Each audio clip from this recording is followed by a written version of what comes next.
أجب من تولاه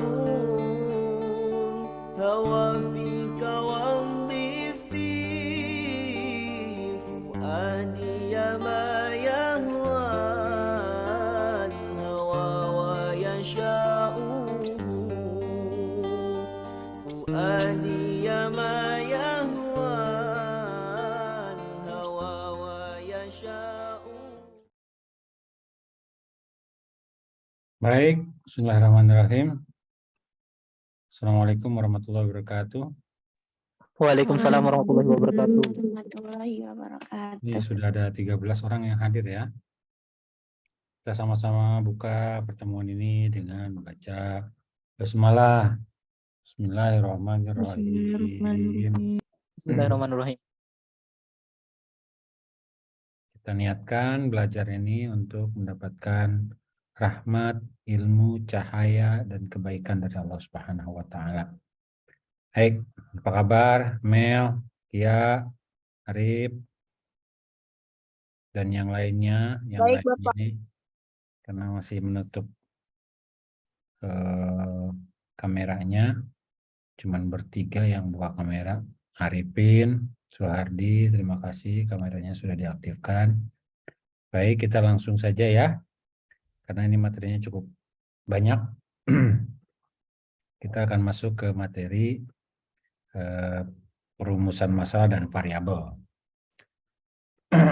Singkat saja, ini misalnya tentang teori. Intinya masalah itu Anda harus menemukan antara das Sein dan das Sollen. Das Sein itu harapan, das Sollen itu kenyataan. Ketika kenyataan tidak seperti yang diharapkan, maka terjadilah sebuah masalah. Kan gitu ya. Nah, dalam penelitian, masalah terdapat 4 macam. Ini secara umumnya ya. Yaitu untuk mendeskripsikan satu proses atau fenomena yang terjadi. Contoh, judul penelitiannya tentang implementasi proses pembelajaran bahasa Arab dengan menggunakan kitab Ayyuhal Aulad, misalkan gitu. Ya. Jadi pertanyaannya, bagaimanakah implementasi dari proses pembelajaran bahasa Arab dengan menggunakan kitab Ya Ayyuhal Aulad, misalkan gitu. Jadi itu mendeskripsikan suatu proses. Yang kedua, masalah itu untuk membedakan status dua fenomena atau lebih. Ada dua variabel, ada dua fenomena, ada dua hal yang berbeda. Perbedaan misalkan antara belajar bahasa Arab dengan menggunakan tarjamah dengan bahasa Arab dengan menghafal kosakata. Ya.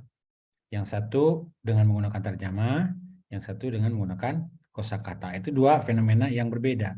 Maka contoh permasalahannya menjadi apakah terdapat perbedaan antara penggunaan tarjamah dan, kalau pakai antara itu selalu dan ya, dan penghafalan salam. Lama tuh. Kenapa itu? Ya. Jadi apakah terdapat perbedaan antara penggunaan tarjamah dan menghafal kosakata di dalam pembelajaran bahasa Arab? Nah itu. Satu, apakah cukup satu membuat perumusan masalah? Cukup, gitu ya, cukup. Yang ketiga, mengetahui apakah terdapat hubungan. Tadi membedakan ya, perbedaan berbeda atau tidak. Yang sekarang yang ketiga, terdapat hubungan antara dua fenomena atau lebih. Contoh, apakah terdapat hubungan antara keturunan Arab dengan keterampilan berbicara bahasa Arab? Nah, apakah terdapat hubungan antara keturunan Arab, saya ini keturunan Arab nih ya, dengan, kalau hubungan itu pakai dengan keterampilan berbicara bahasa Arab. Nah itu. Kalau dia orang Arab, apakah dia jago bahasa Arab? Nah, keturunan orang Arab tuh ya. Apa Syarifah gitu ya. Apakah ada hubungannya? Gitu. Atau Anda bisa menghubungkan misalkan, apakah ada hubungan, terdapat hubungan antara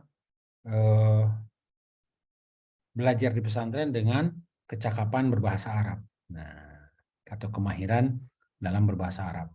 Itu hubungannya semestinya ada, tapi yang akan diuji, yang dihipotesis adalah tidak ada gitu. Kita menghipotesis tidak ada hubungan. Tapi nanti kita bicara tentang masalah hipotesis. Kemudian yang keempat adalah masalah untuk mengetahui hasil pengembangan satu model. Ini masalah yang keempat. Apakah dengan menggunakan model bernyanyi dapat meningkatkan kemampuan berbahasa? Saya ulangi ya. Apakah dengan menggunakan model bernyanyi, itu contoh, dapat meningkatkan berbahasa? Nah, ini sebuah fenomena dari satu model. Jadi ada 4. 1, mendeskripsikan satu proses. 2, membedakan status 2 fenomena atau lebih. 3, mengetahui hubungan antara 2 fenomena atau lebih. Dan yang keempat adalah mengetahui hasil pengembangan suatu model. Ini adalah macam-macam daripada masalah penelitian. Lanjut. Ini variabel ini jangan terlalu khawatir. Kadang-kadang kita terjebak dengan variabel dikotomis, kontinum, variabel ya. Kalau dikotomis itu ada 2, ya. Dikotil itu ada 2. Jenis kelamin, laki-laki, perempuan. Jenis yang 2 itu apa? Misalkan kewarganegaraan, WNA atau WNI, warga negara asing atau warga negara Indonesia. Itu variabel yang cuma ada 2 saja, gitu ya. Adapun kontinum dia memiliki nilai atau skor yang membentang, tak terbatas. Misalkan motivasi kerja, kemampuan berbahasa Arab, penguasaan kosakata, banyak ya. Itu variabel-variabel. Apa itu variabel? Nah, ini kembali ke sini, suatu karakteristik dari populasi yang memiliki variasi. Jadi variabel itu dikata variasi, ya. Suatu sifat dari kumpulan orang, populasi itu kumpulan orang, dan memiliki variasi nilai, skor atau kategori. Nah, gitu ya. Jadi kalau Anda itu sama semuanya manusia, setiap manusia mesti memiliki perbedaan-perbedaan. Nah, perbedaan itulah yang disebut dengan variasi dari satu populasi yang berupa karakteristik. Sampai sini saya bertanya, ada yang bisa memahami variabel dengan bahasa yang lain? Ciri-ciri, Ustaz. Atau Ciri-ciri unsur-unsur. Bisa. Kalau unsur-unsur tidak bisa. Kalau unsur kan bagian. Harus dielaborasi lagi. Unsur-unsur dari apa, berupa apa. Nah, itu. Kalau unsur itu bahasa Arab. Unsur itu dari bahasa Arab. Anasir itu jamak dari unsur. Apa artinya unsur? Unsur adalah bagian kecil daripada satu yang besar. Itu unsur, ya. Bahasa Inggrisnya particle, unsur. Nanti ada lagi atom. Di bawahnya atom ada lagi molekul, ya. Itu unsur itu. Unsur-unsur daripada bagian yang terpecah-pecah, terbagi-bagi menjadi yang kecil. Ada lagi? Mulia? Macam, Ustaz.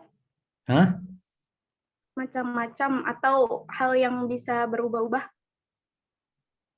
Hal yang bisa berubah-ubah. Justru variabel itu tidak berubah-ubah. Dia bisa dirubah. Dia bisa diubah, ya. Tapi dia tidak berubah-ubah. Seperti pinter, itu tidak berubah-ubah jadi bodoh gitu. Ya kan?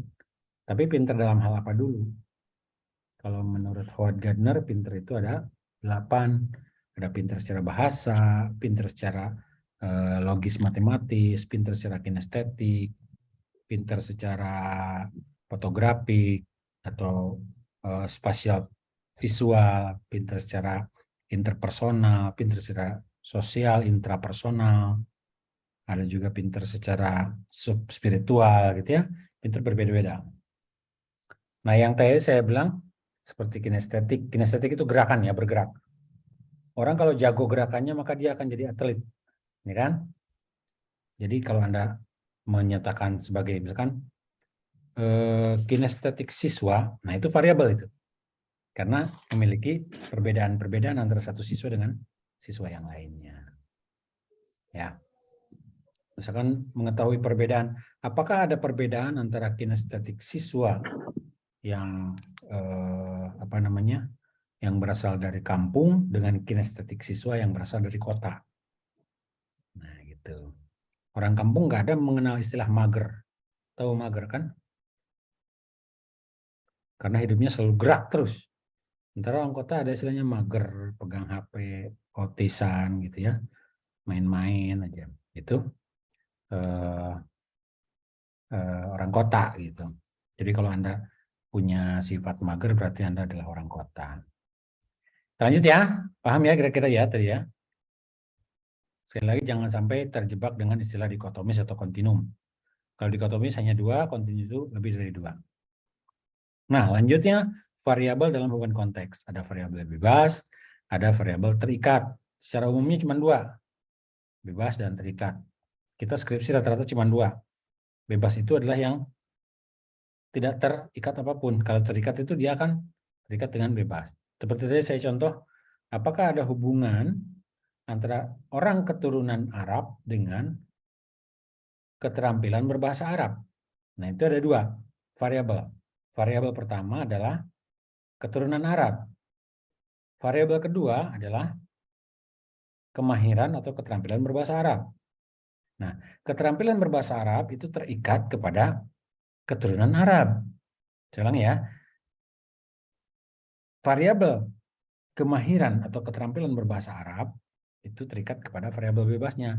Variabel bebasnya dalam judul tadi adalah yang pertama, yaitu keturunan Arab.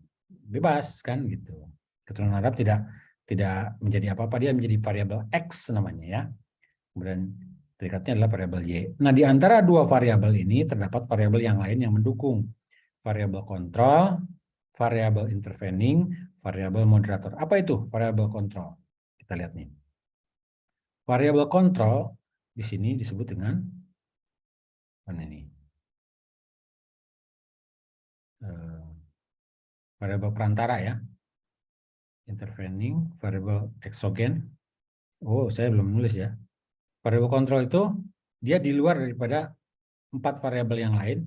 Dia yang akan menentukan variabel tadi, variabel terikat tadi. Kalau tadi saya katakan variabel terikatnya adalah kemahiran berbahasa Arab, maka variabel kontrolnya adalah dia belajar bahasa Arab, metode belajar bahasa Arab, lingkungan berbahasa Arab. Nah, itu variabel kontrol. Sementara variabel intervening adalah variabel yang mengaruhi hubungan langsung atau hubungan antara variabel bebas dan variabel terikat. Nah, yang tidak langsung. Jadi langsung, terikat, dan tidak langsung bebas. Dia tengah-tengah sini. Ini adalah orang Arabnya, ini pinter bahasa Arabnya, interveningnya ini apa? Misalkan sama dengan kontrol tadi. Bisa jadi lingkungannya, bisa jadi orang tuanya yang mengajarkan bahasa Arab, gitu ya. Bukan belajarnya, kalau belajar di sini. Ya. Adapun variabel moderator adalah memperkuat, memperlemah, bisa jadi memperkuat, bisa jadi memperlemah hubungan antara variabel bebas dan variabel terikat.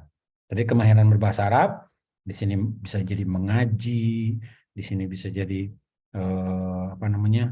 sering berjalan-jalan ke negara Arab, misalkan gitu ya. Oke.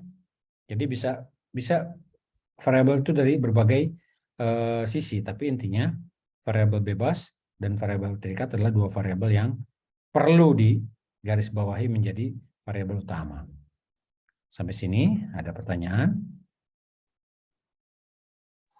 Kalau saya kurang paham, saya masih kurang paham. Masih Siapa? kurang paham. Arifin. Saya Arif. Yang Iya. dalam mana yang kurang paham, Arifin? Tadi yang barusan Ustaz, kayak variabel kontrol, variabel bebas, intervening. Masih belum bisa ngebedain Ustaz. Cuman dari Tapi tahu pengertiannya arti udah. variabel ya? Iya. Ya. Kayak tadi ciri-ciri. Ini dalam konteks hubungan ya. Sekali lagi dalam konteks hubungan. Tadi apa namanya? Model atau jenis rumusan masalah nomor 2. Nomor 3. Hubungan antara variabel X dengan variabel Y. Ada yang bebas, dia tidak terikat oleh apapun. Misalkan kalau di sini adalah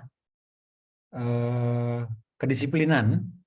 Oke, misalkan adakah hubungan antara kedisiplinan, terikatnya apa? Yang berhubungan dengan kedisiplinan, dengan sekolah berasrama. Oke, contohnya gitu. Adakah hubungan antara kedisiplinan dengan sistem sekolah berasrama? Interveningnya apa? Di sini bisa jadi aturan-aturan. Ustadz Di sini Afwan, bisa jadi apa lagi? PPT-nya kayaknya nggak sesuai yang Ustadz jelasin deh. Apa? PPT-nya yang tampil. Emang yang tampil apa? Tadi yang apa sih? Beda Ustadz. Itu tampilnya yang awal lagi. Ini. Oh, ini baru benar Ustadz. Oh, barusan nggak muncul ini. Saya ulangi ya. Ini konteksnya konteks hubungan ya. Udah betul ya nih ya. Jadi variabel bebasnya contohnya adalah siswa disiplin. Oke. Variabel terikatnya adalah sekolah berasrama. Siswa disiplin ini bebas dia. Tidak terikat oleh apapun. Tapi yang terikat itu adalah keterikatannya dengan siswa disiplin tadi. Kan pertanyaannya adalah apakah ada hubungan antara siswa disiplin dengan sekolah berasrama, gitu kan? Maka variabel interveningnya bisa aturan-aturan, bisa jadi ketegasan gurunya. Variabel kontrolnya misalkan hubungannya dengan sekolah asrama nanti, sekolahnya bonafit, sekolahnya mahal, atau sekolahnya sudah terkenal. Variabel moderatornya apa yang menjadi memperkuat dan memperlemah. Misalkan sekolah itu sudah dikenal oleh orang lain, sekolah itu sekolah baru, gitu misalkan, ya. Jadi banyak variabel yang bisa mempengaruhi daripada variabel terikat ini. Tapi variabel terikat dia tidak bisa mempengaruhi manapun. Ya, maksudnya dia tidak bisa mengubah suasana atau mengubah hubungan antara variabel X dengan Y ini tadi. Jadi kan hubungannya antara variabel X-nya adalah siswa disiplin dan Y-nya adalah sekolah asrama. Gitu. Paham nggak kira-kira? Coba Arifin kasih contoh antara sebab akibat. Mungkin kayak judulnya pengaruh mungkin pengaruh membaca dalam peningkatan kosakata siswa. Ya. Berarti variabel X-nya itu variabel bebasnya itu pengaruh membacanya. Membaca. Terikatnya Iya, betul. Terikatnya berarti ini apa tadi? Kosakata siswa. Kosakatanya. Jadi ya, interveningnya mungkin metode pembelajarannya. Metode cara belajarnya. Bahan bacaannya. Iya. Interveningnya. Kontrolnya kembali kepada kosakata. Kosakata. Kamus. Oh ya. Nah, kan? Atau gen, tahu gen? DNA ya. Gen, bakat, punya bakat, berbahasa yang bagus. Kalau moderatornya? Hobi. Bisa hobi. Pendiam. Iya. Kenapa pendiam? Bisa jadi melemahkan. Ya, mentalitas. Kenapa? Melemahkan, dia tidak bisa mengembangkan kosakatanya dengan kalimat-kalimat. Tapi kalau seandainya diam itu produktif, bisa jadi karena diam itu dia menyimpan. Bisa jadi dia menguatkan. Karena orang pintar biasanya diam. Tapi dia akan bersuara ketika dia memiliki satu masalah, dia akan bertanya. Tapi kalau yang diam tidak bertanya, tapi diam tidak paham juga, itu lain diamnya. Oke? Paham ya kira-kira ya? Ya, pokoknya jangan ini muncul yang tadi konteks hubungan. Kelihatan di sana? Kelihatan ya? Jadi konteksnya dalam konteks hubungan ya. Lanjut. Contoh hubungan variabel bebas, terikat, variabel moderator, dan intervening. Variabel bebasnya penghasilan, pasti terikatnya harapan hidup. Kalau dia berpenghasilan besar, maka harapan hidupnya juga besar. Gitu ya. Penghasilan kecil, harapan hidupnya juga kecil. Maka interveningnya itu gaya hidup. Dia pakai kendaraan, dia berpakaian. Kemudian moderatornya adalah lingkungan tempat tinggal. Kalau ini untuk penelitian sosial. Paham ya? Bisa dipahami ya? Sama lah kurang lebih. Nah, dalam konteks eksperimen, ini hubungannya antara membedakan perlakuan. Ada variabel terikat, ada variabel atribut. Terikat sama dengan yang tadi, dia akan dia akan bergantung kepada atribut gitu ya, dan berlaku juga pada perlakuan. Contohnya yang lebih mudah saja ya. Misalkan eksperimen menggunakan lagu, bagaimana menghafal menghafal kosakata Arab dengan menggunakan lagu. Yang paling terkenal adalah lagu Liyadani Yumna wa Yusra fi kulli yadin khamsu asabi'a dan sebagainya. Itu akan mempermudah bandingkan dengan anak-anak yang tidak menghafal lagu. Jadi ada yang diberikan perlakuan, ada yang tidak diberikan perlakuan. Yang tidak diberi perlakuan itu tidak memiliki konteks eksperimen. Kira-kira gitu. Oke? Paham? Ada pertanyaan? Variabel eksperimen? Kayak contohnya metode bermain gitu, itu juga maksud eksperimen ya Ustadz? Metode bermain itu nggak pakai metode, lihat. Oh jadi kayak pembelajaran. Games. Oh iya, games gitu. Ya, bukan bermain ya. Kalau bermain mau kemana? Main. Tapi kalau metode simulasi games atau simulasi zigzag atau puzzle, games itu harus ditentukan. Gamesnya games apa? Tebak kata, tebak suara, tebak bunyi, itu juga harus ditentukan. Maka dari sana akan kelihatan dan akan ketahuan jenis apa yang akan diteliti, variabel apa yang akan diteliti. Yaitu termasuk juga eksperimen, ya, eksperimen. Lanjut ya, kita lanjut aja biar cepat. Ini variabel terikat prestasi belajar. Ini contoh dari variabel terikat, variabel intervening. Oh, sama tadi ya. Nanti ini bingung, nanti ini ada kuadran AB, AB, AB. Kita langsung saja masuk ke dalam prakteknya. Nanti ketika Anda praktek, Anda akan membuat sebuah definisi konsep. Misalkan variabelnya apa? Variabelnya keterampilan berbahasa Arab. Bisa diukur apa tidak? Bisa. Dengan 4 aspek. Mendengarkan, berbicara, menulis, dan membaca. Teorinya teori siapa? Dari siapa konsepnya? Kemudian Anda menyusun sendiri, mengkonstruk sendiri dari teori yang ada. Ada 5 teori. Kemudian Anda simpulkan dari 5 teori itu menjadi satu pernyataan, satu kalimat yang menjadi konstruk pemahaman Anda sendiri dari variabel yang Anda buat. Keterampilan bahasa Arab adalah kemampuan siswa berdasarkan teori-teori yang dipelajari dari para pakar, maka saya menyimpulkan bahwa keterampilan berbahasa Arab adalah keterampilan seseorang di dalam berbicara, menulis, mendengarkan, dan membaca dalam bahasa Arab. Gitu. Kemudian definisi konseptualnya sama persis dengan rumusan konstruk. Ini sama ya, konsep dengan konstruk sama, karena konsep itu ada pada diri kita. Nah, sementara dibuat juga definisi operasional. Jadi dalam operasional ini dia lebih kepada pengukuran. Maka cara mengukurnya ada 4 indikator. Tadi yang saya sebutkan. Indikator pertama adalah supaya bisa diukur. Berbicara, yang kedua mendengarkan, yang ketiga membaca, yang keempat menulis. Definisi operasional. Kemudian diterapkanlah instrumen daripada operasional ini dengan menggunakan kuesioner, skala sikap, tes, lembar observasi, dihitung menjadi angka-angka tertentu. Apakah Anda berbicara bahasa Arab? Ya, berbicara. Mas muka min aina jita. Nah, itu ditanyakan langsung kemahirannya dalam berbahasa Arab, baik berbicara, menulis, membaca, ataupun mendengarkan.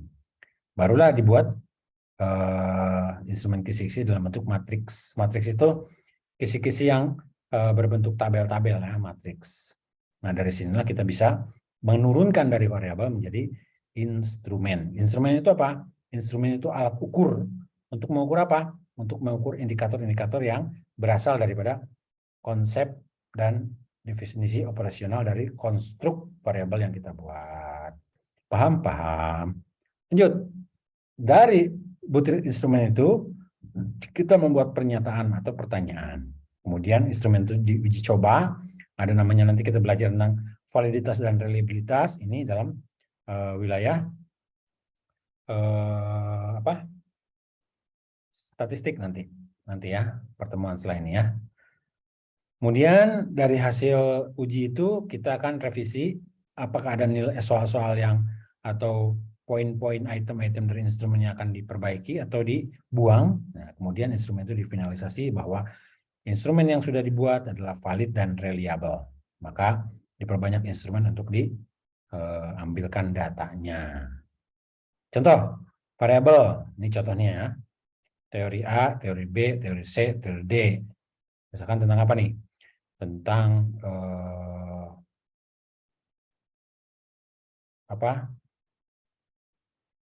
membaca teks bahasa Arab. Ya, membaca teks bahasa Arab. Teori A seperti ini, teori B, teori C. Ini berbeda-beda ini. Ini satu membacanya dengan lagu. Abtadiul imla. Nah, gitu kan ada sajaknya. Ini teori B itu berbeda lagi dengan teori A. Dia harus membaca seperti membaca deklamasi. Ya, seperti membaca khutbah. Teori C enggak, dia membaca teks bahasa Arab itu dengan cara diam. Ya. Al-qiraah sumtiyah. Kemudian teori D beda lagi, membacanya dengan cara menghafal, diulang-ulang. Bismillah, bismillah, bismillah, bismillahirrahmanirrahim, bismillahirrahmanirrahim, bismillahirrahmanirrahim gitu, ya. Nah, jadi ada 4 teori, kemudian kita konstruk menjadi definisi konseptual milik kita sendiri.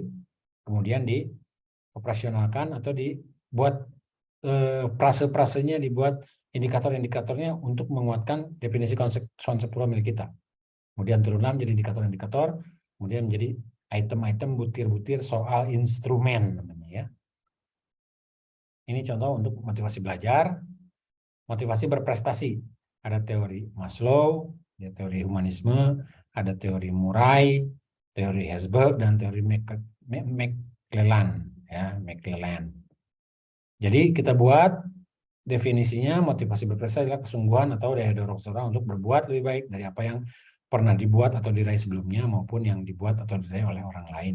Itu konstruk yang kita buat sendiri berdasarkan teori-teori yang ada. Nah, kemudian dibuatlah item-item indikatornya. Motivasi berprestasi itu unggul, berusaha unggul, menyelesaikan tugas baik, rasional meraih keberhasilan, menyukai tantangan, bertanggung jawab, menyukai situasi. Maka dari 6 indikator ini dibuat 12 misalkan. 12 pertanyaan dan pernyataan. Masing-masing memiliki 2 item soal. Oke? Nah, selesai.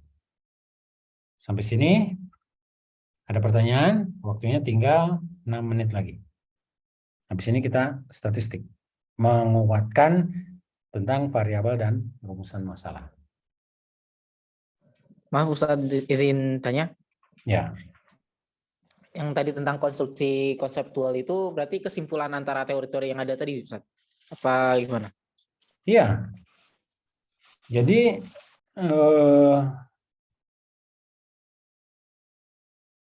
yang namanya definisi operasional itu sama dengan definisi konseptual atau konstruk. Konstruk itu bangunan ya, konstruksi ya. Bangunan yang kita buat berdasarkan teori-teori yang ada. Kadang-kadang teori-teori yang ada itu berbeda-beda. Tapi kita boleh mengambil satu saja yang sesuai dengan pendapat kita. Tapi yang rasional. Bukan karena suka dan tidak suka. Atau menggabungkan 2 dari 5. Atau menggabungkan 3 dari 5. Atau menggabungkan 5-5-nya menjadi satu definisi jika mampu. Gitu ya. Yang penting Anda memahami konsepnya itu menjadi satu definisi konseptual yang bisa diterima oleh orang lain berdasarkan apa yang Anda pahami. Jadi teori-teorinya kan banyak. Makanya tidak bisa buat teori sendiri. Karena skripsi itu berdasarkan adalah pengujian terhadap teori yang ada. Bagaimana Anda menguatkan teori-teori yang ada menjadi satu konsep yang semakin kuat, semakin kokoh. Iya, Mel, kenapa, Ki? Iya, menanya apa, Ki?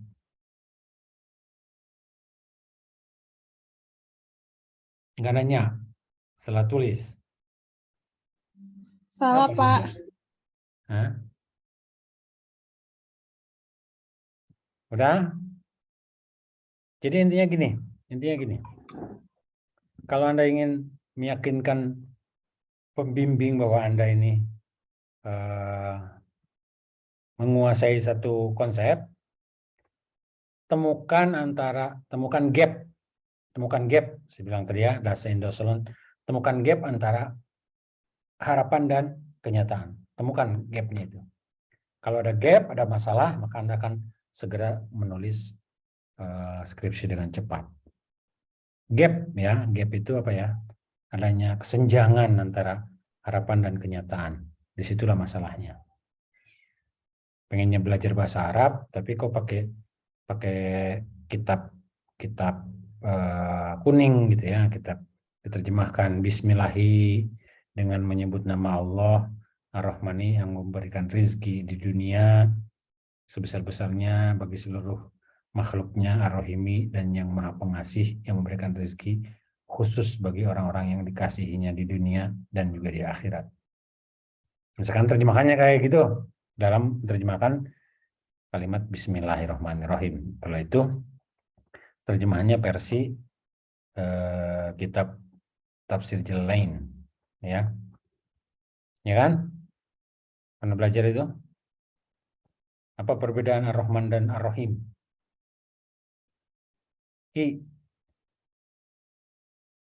Kia.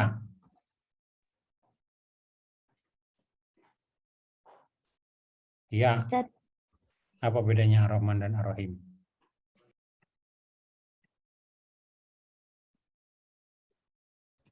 Mel, salah Ustaz. hah? Takut ketuker. Takut ketuker? Yang lain aja Ustaz. Yang Nanya. lain. Siapa dong yang lain? Arif Ustaz. Arif, Ustadz Arif. Nah, Ayo. Ustaz Arif insya Allah. Ayo. Apa bedanya Ar-Rahman dan Ar-Rahim? Kan kalimatnya sama dari kata rahimah. Ya rahamu. Izin jawab, Ustaz. Ya, Para jawab. si Rizky. Kalau Ar-Rahman, mungkin Ustaz, mohon maaf kalau salah. Ar-Rahman itu suatu nikmat yang besar, yang artinya nikmatnya masih bagi seluruh makhluk, diberikan oleh Allah untuk seluruh makhluk. Tidak Contohnya? hanya orang muslim saja. Contohnya ya, nikmat yang sekarang kita masih bisa terima, bisa minum, bisa makan, dan lain sebagainya, nikmat sehat. Tidak hanya untuk orang mukmin saja. Namun Ar-Rahim yaitu nikmat yang khusus, nanti diberikannya di akhirat kelak, hanya untuk orang mukmin saja. Mungkin itu, Ustaz. Jadi Ar-Rahim dan Ar-Rahman artinya nikmat. Kasih sayang, Ustaz. Kasih sayang yang Allah. berikan. Kalau seandainya Ar-Rahim itu hanya untuk orang yang beriman saja, yaitu berupa surga, dan Ar-Rahman itu untuk seluruh makhluknya, walaupun dia tidak beriman kepada Allah, termasuk Fir'aun, termasuk Namrud, termasuk orang-orang kafir, orang-orang yang tidak beriman, mereka mendapatkan nikmat dari Allah. Gitu ya kira-kira ya. Ini tinggal 1 menit lagi, nanti kalau mati kita lanjut lagi ya, karena masih ada satu sesi lagi yang belum kita selesaikan, yaitu yang agak susah. Tapi saya akan kasih tugas, nanti mudah-mudahan bisa dikerjakan. Yang mau ke kamar mandi dulu, takut nanti Pak izin mau ke WC. WC aja, kadang-kadang di Zoom itu pakai WC juga. Sambil nunggu waktu nih, ada kurang dari 1 menit, ada pertanyaan lagi? Tidak ada? Ini Ustaz, mungkin kayak yang tadi tentang gap antara kenyataan dan Harapan. ekspektasi ya. Ya, ekspektasi. Mungkin itu apa? Ya, kenyataannya itu sekitaran kita atau harus satu Indonesia kah atau satu dunia kan? Apa ruang lingkupnya itu? Itu mah kenyataan dan harapan mah sifatnya idealisme, wacana di atas langit sana. Bukan harapan maunya kita sendiri, bukan, tapi yang ideal. Bukan cuma se-Indonesia, bukan seluruh dunia, tapi yang ideal. Yang semestinya, yang seharusnya. Ya, harapan itu bukan yang harapan pribadi, bukan harapan kata